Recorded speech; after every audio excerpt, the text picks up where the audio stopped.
આખી જિંદગી આપણે એક ઓળખ ઊભી કરવામાં કાઢી નાખીએ છીએ, રાઈટ? રાઈટ. પણ જો કોઈ એમ કહે કે સાચી સ્વતંત્રતા આ બધું જ છોડી દેવામાં છે. હા, એટલે બિલકુલ બધું જ છોડી દેવું. એક્ઝેક્ટલી. હા. પોતાનું તન, મન અને ધન કોઈ અન્યને સમર્પિત કરી દેવામાં. આજના આપણા આ ડીપ ડાઈવમાં આપણે એક બહુ જ રસપ્રદ વિષય પર વાત કરવાના છીએ. મધ્યકાલીન જ્ઞાનમાર્ગી સંત પરંપરાનું એક અત્યંત ગહન ગુજરાતી ભજન. બરાબર છે. અને આ ભજન સંત મણિરામે તેમના ગુરુ નરભેરામના ચરણોમાં અર્પણ કર્યું છે, જેમાં અદ્વૈતવાદ અને કર્મની ફિલોસોફી જોવા મળે છે. હા, અને આપણો મુખ્ય હેતુ જ એ છે કે આ પ્રાચીન શબ્દોમાં આત્મા અને પરમાત્માના મિલન વિશે શું ઊંડું જ્ઞાન છુપાયેલું છે તે સમજવું. બિલકુલ. જો આપણે ભજનના પ્રથમ પગથિયાથી શરૂઆત કરીએ ને, તો એ છે તન, મન અને ધનથી ગુરુની સેવા. હવે આજના જમાનામાં આ સાંભળીને થોડું હા, આજના સમયમાં કોઈને પોતાનું સર્વસ્વ સોંપી દેવાની વાત બહુ ડરાવણી લાગી શકે છે. મતલબ ગુલામી જેવું લાગે. સાચી વાત છે. પણ જુઓ, અહીં કોઈ ભૌતિક સમર્પણની કે ગુલામીની વાત નથી.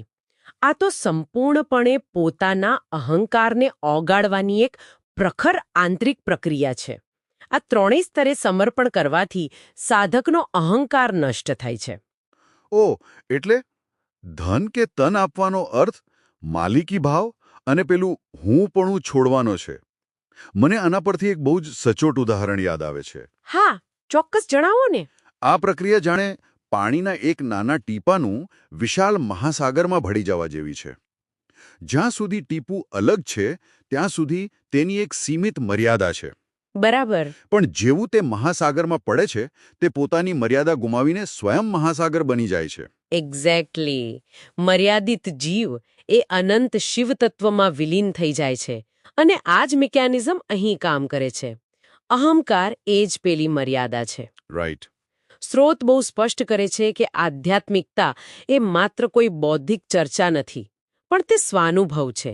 જ્યારે આ આંતરિક અનુભવ થાય ને, ત્યારે પેલો અલગ હોવાનો ભ્રમ તૂટી જાય છે અને અહંકાર નષ્ટ થાય છે. પણ અહીં એક મોટો પ્રશ્ન ઊભો થાય છે. જો અહંકાર સંપૂર્ણપણે ઓગળી ગયો હોય તો પછી કર્મો ભોગવનાર હું જ ક્યાં રહ્યો? અને જો ભારતીય ફિલસૂફી મુજબ કર્મ માણસને જન્મ અને મરણના ચક્રમાં ફસાવે છે, હા, કર્મનો સિદ્ધાંત તો એ જ કહે છે. તો પછી ભજનમાં દર્શાવ્યા મુજબ નિસ્વાર્થ ભક્તિ ખરેખર કર્મના બીજને કેવી રીતે બાળી શકે? આની પાછળનો તર્ક શું હોઈ શકે? બહુ સરસ પ્રશ્ન છે. આખી રમત કર્તા ભાવની છે. કર્મનું ફળ ત્યારે જ ભોગવવું પડે જ્યારે વ્યક્તિને હું આ કરી રહ્યો છું એવી આસક્તિ હોય. અચ્છા, એટલે કે ફળની અપેક્ષા હોય ત્યારે? હા, બિલકુલ. નિસ્વાર્થ ભક્તિ એક એવી પ્રચંડ અગ્નિ છે જે સમર્પણ થતાં જ પેલો હું કરું છું એવો ભાવ રહેવા જ નથી દેતી. અપેક્ષા અને આસક્તિના બીજ જ બળી જાય છે. વાહ! એટલે ભવિષ્યના જન્મોના ફેરા ઊભા કરતા જે સંચિત કર્મો છે તેનો પાયો જ નષ્ટ થઈ જાય છે. સાવ સાચી વાત. બીજ જ નહીં રહે તો નવો છોડ ઉગવાનો કોઈ પ્રશ્ન જ નથી રહેતો. તો જ્યારે આસક્તિ નથી ત્યારે કર્મનું અસ્તિત્વ નથી. આ તો મને આદિ શંકરાચાર્યના પેલા બ્રહ્મ સત્ય જગત મિથ્યા સિદ્ધાંત જેવું લાગે છે. બિલકુલ એ જ સિદ્ધાંત છે. કર્મો બળી ગયા પછી સાધક વાસ્તવિકતા જુએ છે. અને અહીં ભજનની સૌથી રોમાંચક પંક્તિ આવે છે. આપમાં આપ ઓળખાય. આપમાં આપ ઓળખાય, શું વાત છે? હા, જ્યારે જગતની ભ્રમણા તૂટે છે ને, ત્યારે સાધક સમજે છે કે આ દ્રશ્યમાન જગત નાશવંત છે.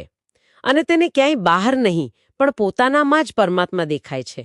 આ જ અવસ્થાને જીવન મુક્ત કહેવાય છે. એટલે કે દેહ હોવા છતાં સંસારના આસક્તિ બંધનોથી સંપૂર્ણ મુક્ત રહેવું. આ અવસ્થાને સમજવી બહુ રસપ્રદ છે. આ તો જાણે કોઈ થિયેટરમાં બેસીને ફિલ્મ જોવા જેવું છે. હા, બહુ સરસ ઉદાહરણ છે આ. વ્યક્તિ જાણે છે કે સ્ક્રીન પર દેખાતું દૃશ્ય માત્ર પ્રકાશનો ખેલ છે, તે વાસ્તવિક નથી, છતાં તે ફિલ્મનો પૂરો આનંદ માણે છે. હા, અને તેમાં અટવાઈને દુઃખી પણ થતો નથી. રાઈટ? મધ્યકાલીન સંતો જે સમાજમાં રહેતા હતા તે પણ આજના જેટલો જ જટિલ હશે. છતાં તેઓ આ જ માનસિક અવસ્થા જાળવી શકતા હતા, કારણ કે તેઓ જાણતા હતા કે સ્ક્રીન પર ચાલતો આ સંસારનું નાટક મિથ્યા છે. અને આ જ ખરા આધ્યાત્મિક સુખનો માર્ગ છે. તો આજના આ ડીપ ડાઈવમાં આપણે બહુ સરસ રીતે જોયું કે સંત મણિરામની આ સફર કેવી રીતે સમર્પણથી શરૂ થાય છે અને અહંકાર શૂન્યતામાંથી પસાર થઈને છેવટે જીવનમુક્ત અવસ્થા સુધી પહોંચાડે છે. હા, અને સૌથી અગત્યની વાત એ છે કે આ જ્ઞાન જ્યારે આંતરિક અનુભવ બને ત્યારે જ તેનું ખરું મૂલ્ય સમજાય છે. આ માત્ર કોઈ જૂની કવિતા નથી હો, આ માનવ મનની મુક્તિનો એક નકશો છે. સાચી વાત છે. તો આજના ડીપ ડાઇવના અંતે એક વિચારવા જેવી વાત મૂકીને જઈએ. આજના આધુનિક સમયમાં જ્યાં આપણો સમાજ સતત વ્યક્તિગત અહંકાર અને ભૌતિક ઓળખને જ પ્રોત્સાહન આપે છે, બિલકુલ, બધે જ એવું જ છે અત્યારે. તો ત્યાં જીવનમુક્ત ફિલોસોફીનો એક નાનકડો અંશ પણ જો અપનાવવામાં આવે તો રોજિંદા જીવનના તણાવમાં કેટલો મોટો બદલાવ આવી શકે. શું ખરેખર પેલી ફિલ્મની વાર્તાને જ વાસ્તવિક અસ્તિત્વ માની લેવામાં આવ્યું છે? આ બાબતે ચોક્કસ વિચારવા જેવું છે.